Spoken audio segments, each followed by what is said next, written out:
I'm Emily Jeanfreau, and I'm here talking to Brooke Hagstedt. She's a licensed clinical social worker at Trinity Counseling Center, and I'm talking to her about schizophrenia.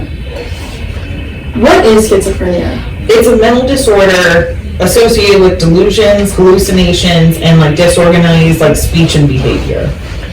What are some symptoms? You're going to see people with the illusions or the hallucinations where they see things that aren't there, hear things that aren't there. You might see the really radical way of thinking.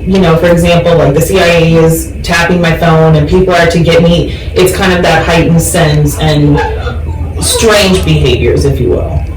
How is it diagnosed and treated? So it's diagnosed based off of symptoms as well as the length of symptoms. We as mental health providers have a DSM-5, which is a diagnostic manual to diagnose mental illness. So they have to hit the criteria in order to get that diagnosis. What are the subtypes?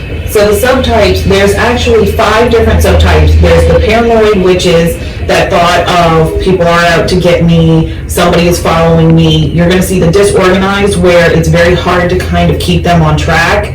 They might talk about one thing and then jump to another and then jump to another. You have your catatonic, where they don't respond at all. They might just stare at you or they stare at the wall, but there is no human interaction, there's no contact.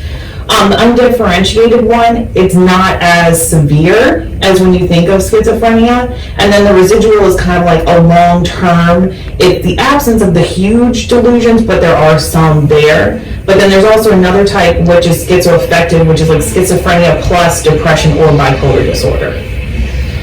What are signs of this illness?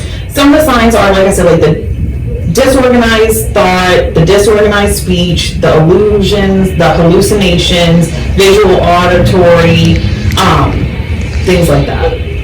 Is schizophrenia a split personality? No, a split personality is actually a dissociative identity disorder. It's DID, according to DSM-5, and that is kind of argued among mental health professionals whether it is truly a disorder or not.